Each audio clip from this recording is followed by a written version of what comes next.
Paano manalo sa Swertres? Ang pagkapanalo sa mga laro tulad ng Swertres, kung saan kailangan mong hulaan ng tatlong numero, ay pangunahing nakabatay sa swerte dahil karaniwan itong ginagawang mga laro ng pagkakataon. Maunawaan ang mga patakaran ng laro, siguruhing nauunawaan mo kung paano gumagana ang laro, ang mga patakaran nito, at ang tsansa ng panalo. Ang pagkakaalam sa tsansa ay makakatulong sa iyo na magdesisyon ng may sapat na kaalaman.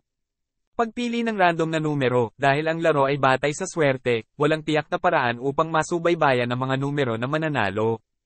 Ang pagpili ng mga numero sa isang random na paraan ay maaaring magkaroon ng parehong epekto gaya ng ibang paraan.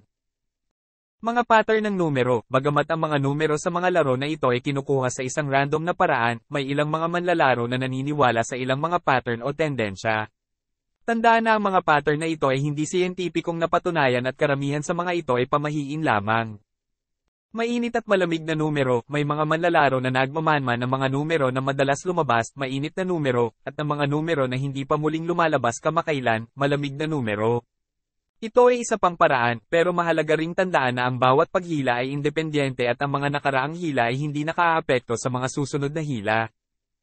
Pagsusuri ng kadalasang pag-iral, maaari mong suriin ang mga datos ng nakaraang mga numero na nanalo upang makita kung may mga numero na madalas lumabas.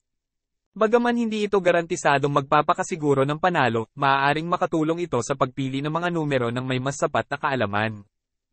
Sistema sa pagsusugal, maaari kang maglagay ng mga postahan sa iba't ibang kombinasyon ng numero upang masakop ang mas maraming posibilidad.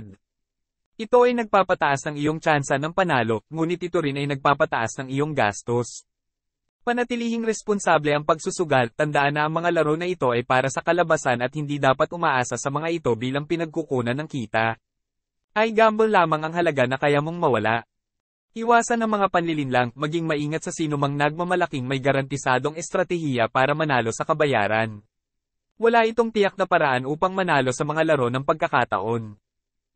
Kasipagan, kung magpasya kang maglaro ng regular, manatili sa isang estratehiya na comfortable ka. Ang madalas na pagbabago ng mga estratehiya ay maaaring hindi palaging magpataas ng iyong tsansa na manalo. Pamamahala sa iyong mga inaasahan, tandaan na ang mga laro na ito ay may mababang tsansa ng panalo. Mahalaga na may tamang pag-iisip kang haharapin ang mga ito at huwag magpadala sa ideya ng malalaking panalo. Tandaan, ang pagkapanalo sa mga laro ng pagkakataon tulad ng Swertres ay pangunahing nakabatay sa swerte at walang tiyak na paraan upang hulaan ang resulta ng bawat hila. Lagit-laging maglaro ng responsable at ayon sa iyong kakayahan.